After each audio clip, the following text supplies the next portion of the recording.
Bienvenidos y bienvenidas, queridos y queridas estudiantes del espacio Nuevos Escenarios Cultura, Tecnología y Subjetividad, y nos convoca en este video tutorial alrededor del tema de la brecha digital, Estamos en el texto desarrollado por una politóloga mexicana, Alba Rosa Alba, Alba con B larga, Rosa, Alba con B corta, es una politóloga de la Universidad Autónoma de México, que se especializa en cuestiones sobre comunicación, información, sobre las nuevas tecnologías que administran la comunicación y la información, y en especial en este último tiempo se estuvo dedicando a analizar el fenómeno de la brecha digital. Por lo cual en este video tutorial vamos a estar pensando juntos y juntas las nuevas desigualdades en este siglo XXI a partir o generadas eh, por las tecnologías de la información y la comunicación. Vamos hacia allí entonces. Bien, ¿qué contexto tenemos? Para hacer un pequeño repaso, ¿qué contexto tenemos o qué nuevo contexto a nivel mundial ha generado lo que se llama la emergencia de la sociedad de la información? La sociedad de la información. Como su nombre lo indica, es una sociedad en donde la principal mercancía de intercambio es la información. Por lo cual son sociedades que han ganado territorio o avance sobre el territorio de lo inmaterial. Pues bien, cuando emerge las sociedades de la información de manera muy taxativa en los países llamados industrializados, fines de los 70, se consolida en los 80, en nuestro país década del 80, pero principalmente década del 90, las sociedades de la información prometían o tenían una promesa que por fin las sociedades iban a progresar, iban a desarticularse las desigualdades, todas las personas iban a ser inclusivas por las características de estas tecnologías de la información y la comunicación. Era el sueño, digamos, de desarrollo para América Latina. Por fin América Latina iba a tener una herramienta por la cual podía dar un salto de calidad en su desarrollo.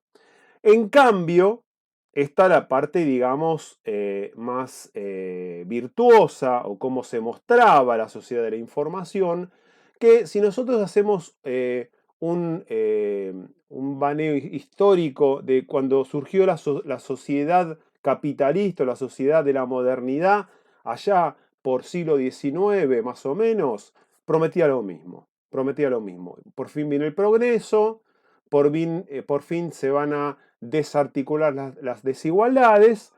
Esa sociedad terminó con 2 guerras mundiales.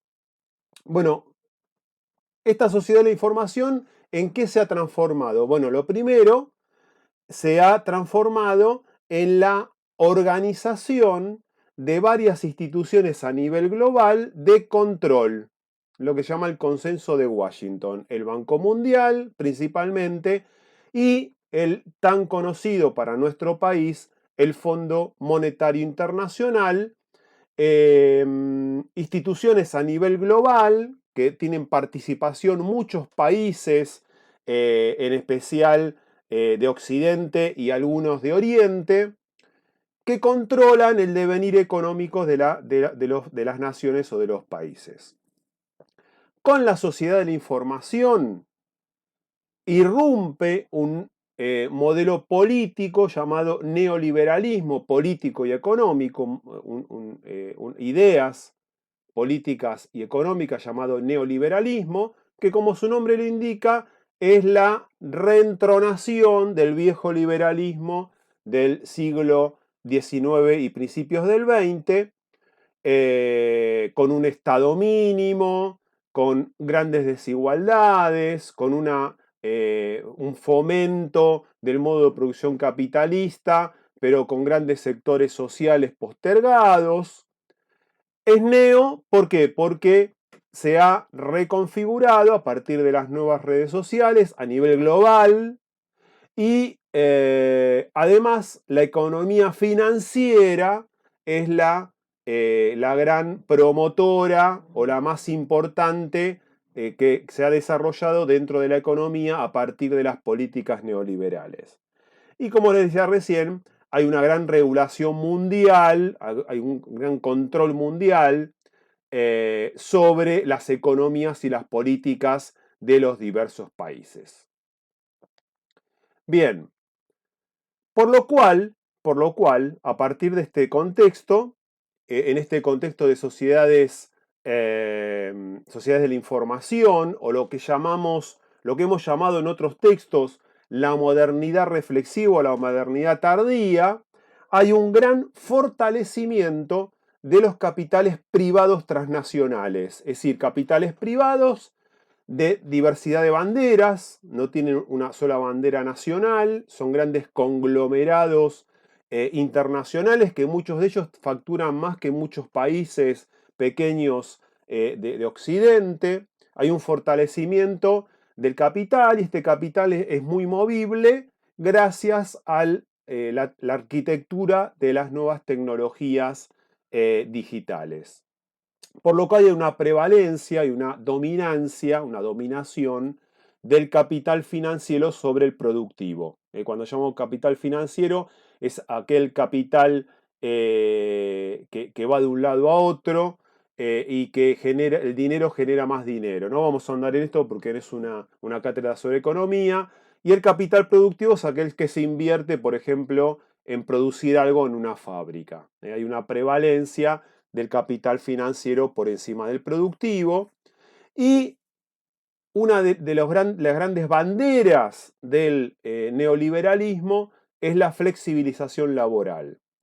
Trabajar más horas, reducir los derechos laborales y achicar también los salarios. Flexibilización laboral, es decir, que las grandes conquistas que tuvo la clase obrera durante todo el siglo XX, en este siglo XXI, el neoliberalismo, las nuevas políticas se van a encargar, por lo menos desde lo discursivo, a abolirlas. Por ejemplo, que no se paguen las vacaciones, que no se paguen los despidos, que estos logros queden a cargo no del empleador, sino del empleado. Bueno, discusiones que están ahora dando vueltas en la campaña política aquí en Argentina.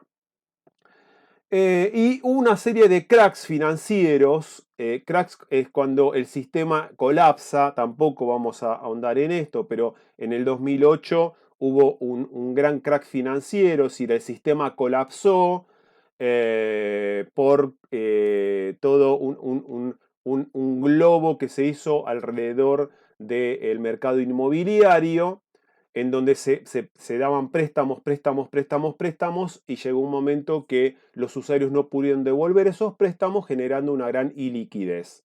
No importa, después lo buscan, pero lo que queremos desembocar, digamos, es en el tema de la brecha digital. Esto es una introducción para que ustedes tengan en contexto cuál es el contexto que estamos viviendo para poder comprender la brecha digital y sus nuevas desigualdades. Por lo cual, en el aspecto social, estuvimos analizando un poquito aspectos económicos y políticos, hay nuevas organizaciones sociales emergentes, nuevos movimientos sociales, nuevas organizaciones sociales, hay una nueva configuración de lo que se llama lo societal, y esto genera nueva conciencia de nuevas desigualdades sociales. A las desigualdades previas, económicas, grandes sectores de la población que están desvinculados del sistema productivo, se agrega lo que genera, las desigualdades que genera la brecha digital, y por lo cual también hay nuevas prácticas discriminatorias. Hoy por hoy estamos viendo, especialmente en Europa, toda una nueva propuesta política de ultraderecha en contra de lo que se llaman los inmigrantes o la inmigración. Bueno, hay nuevas prácticas discriminatorias que se trasladan en el discurso, en la forma de abordar estos temas. Bien, entonces decíamos, a las desigualdades preexistentes que eran económicas del primer capitalismo, del siglo XIX y siglo XX, estamos haciendo un reduccionismo, yo lo sé, a ese capitalismo que las desigualdades eran económicas, de acceso al capital de una repartición de las ganancias de una forma más justa, a esas desigualdades preexistentes se suman nuevas exclusiones y precarizaciones. Exclusiones cuando un sector de la sociedad no accede a algo, está excluido. ¿Sí? Puede ser, ya está excluido de lo económico, se agregan nuevas exclusiones desde el punto de vista digital. Ahora vamos a ver exclusión de qué. Precarización, es decir, precarización también en su calidad de vida, y esta nueva tecnología digital que le ha prometido desarrollar su calidad de vida, no lo está cumpliendo. Bueno, desigualdades en el acceso a empleos dignos. Fíjense que las nuevas tecnologías digitales ha generado lo que llaman los call centers o el trabajo a partir de una plataforma, de una app en donde se pide comida o se piden mercancías. Los trabajadores están mucho más precarizados, con mucho menos derechos, con salarios más magros que los trabajadores que provienen de una matriz industrial. Y está siendo mella en lo que llama la ciudadanía económica. Y la autora ingresa una nueva desigualdad que lo toma de un filósofo y sociólogo mexicano también, Luis Reigadas, llamada la desigualdad por desconexión. Es decir, la desigualdad por conexión. Ahora la vamos a describir. La desigualdad lo toma como una construcción histórica. Cada momento histórico tiene su desigualdad estructural, pero recuerden que la hipótesis que quiere demostrar la autora que nos convoca, Alma Rosa Alba, es que a la desigualdad estructural económica se le suma la desigualdad estructural digital o lo que llama la brecha digital. Vamos a la brecha digital entonces. Bien. Cuando hablamos de brecha digital, nosotros siempre pensamos discursivamente en lo coloquial, en nuestras conversaciones cotidianas, pero aún desde los medios de comunicación y aún peor, desde los discursos políticos, estar marginado solamente del acceso a la máquina, ¿no es cierto? Entonces, hay planes políticos de darle, por ejemplo, a cada alumno una máquina. Entonces, desde el discurso político dice, bueno, estamos saneando o estamos cebrando la brecha digital. Pero fíjense que la autora dice que la brecha digital es estar marginado, excluido, no solamente del acceso, tener la máquina, del uso, usar la máquina, sino de la apropiación, ¿eh? La autora va más allá, no solamente del aparato digital, ya sea celular inteligente o computadora portátil o computadora de escritorio, sino a los servicios de las telecomunicaciones. En definitiva, el acceso a la información. Acá está el clic de la cuestión. La marginación, la exclusión está por falta de acceso, uso y apropiación a la mercancía, a la nueva mercancía llamada información y por ende conocimiento. Por lo cual, si uno no participa en el acceso a esta información y al conocimiento, no va a poder participar de la nueva sociedad, de esta nueva sociedad que estuvimos describiendo recién, que es la sociedad del conocimiento. La autora dice que la brecha digital tiene dos fases. Primera fase, segunda fase. Primera fase, ¿cuál es? Bueno, la primera fase de la brecha digital la podemos identificar cuando hay problemas en la conectividad o en el acceso a la conexión de Internet. ¿Sí? Por lo cual, esta es una primera fase de brecha digital, es decir, el estudiante, el trabajador, el profesional, mujeres, varones, todos los ciudadanos no tienen acceso a Internet porque o no lo pueden pagar o tienen un acceso a Internet muy lento o muy pobre, en el sentido de conectividad. Bueno, esto es una primera fase de brecha digital. Y bueno, ¿cómo se soluciona esto? Bueno, realizando políticas de acceso equitativo, ¿eh? O promoviendo un uso de sentido de apropiación social de los recursos de las TICs. Es decir, que la conectividad y el acceso de Internet es la primera fase de la brecha digital. Pero superada la conectividad, vamos a suponer que uno tiene una buena conectividad a Internet, si tiene conectividad tiene el aparato, tiene el artefacto, tiene el dispositivo, puede haber una segunda fase de brecha digital, que va más allá del acceso, ¿eh?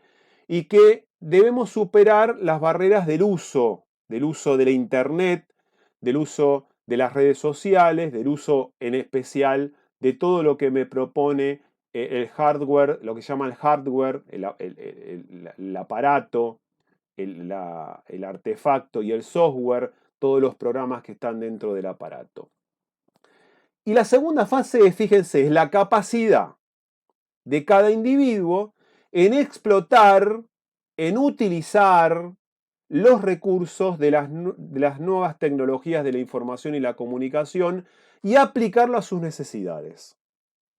Ahí está, cuando la brecha digital se supera en la segunda fase, porque no solamente acceso a Internet, sino cuando el individuo puede usar esa Internet, puede usar los recursos digitales, los puede explotar, los puede manipular, los puede usar ¿para qué? Para beneficio de su tarea, de sus necesidades, de su profesión, de su vida cotidiana. ¿Eh? Quiere decir que la desarticulación de las desigualdades generadas por la brecha digital depende de la habilidad y la capacidad del individuo o de las sociedades para desarrollarse en la sociedad de la información y del conocimiento. Es decir, que no solamente puedo tener acceso a Internet, no solamente puedo disponer de un gran recurso tecnológico para conectarme, sino tengo que tener la habilidad de usar todos esos recursos para mis propias necesidades, ya sean personales o profesionales. Eso se llama apropiación. Apropiación. Quiere decir que brecha digital, las desigualdades que generan no solamente es acceso, no solamente uso, sino también apropiación. Y la brecha digital ha generado dos nuevas categorías sociales, lo que se llama la pobreza y la marginación. Pobreza, por un lado, y marginación, por otro. ¿A qué llama la autora pobreza digital? Es cuando el individuo es pobre digital cuando tiene carencias en las tecnologías, en el acceso y utilización de la información. Es decir, que están en algún estadio, en alguna fase de la brecha digital. O no accede, ¿sí? O no tiene el aparato adecuado, o tiene una internet de baja intensidad, o tiene problemas en el uso, o tiene problemas en la apropiación, que es lo más importante. Todas esas categorías, esos indicadores generan que el individuo está en una categoría social de pobreza digital. Pero hay una categoría mucho peor socialmente, que es la marginación social. Es cuando no tiene acceso a las tecnologías de la información y la comunicación. En este caso, y a esta altura de los acontecimientos, quien más que menos tiene acceso a un teléfono celular, ya sea en forma legal o ilegal, pero lo tiene. Quiere decir que se ha avanzado mucho en cuanto a la marginación digital, en especial en los programas de gobierno, Conectar Igualdad, Plan Sarmiento en la ciudad de Buenos Aires, en donde se le ha entregado a las familias máquinas para que puedan salir de esta marginación digital, pero aún nos queda la batalla de sacarlos de, perdón, de la pobreza digital. Entonces, pobreza digital, marginación digital. Bueno, ¿cómo se soluciona esto? ¿Cómo las personas que están marginadas en una pobreza digital o en una marginación digital, cómo pueden salir, cómo pueden ser ayudadas para salir de eso? Por políticas públicas, dice la autora.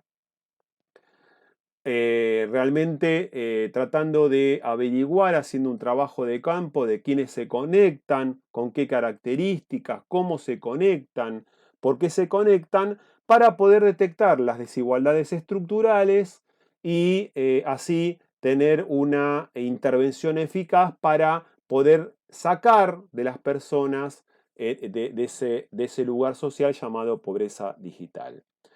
En nuestro país, les estaba diciendo, tanto el plan Conectar Igualdad como el plan Sarmiento a nivel nacional y en especial en la ciudad de Buenos Aires, es un esfuerzo de política pública para, en principio, sacar a los estudiantes de primaria y secundaria de una marginalidad digital.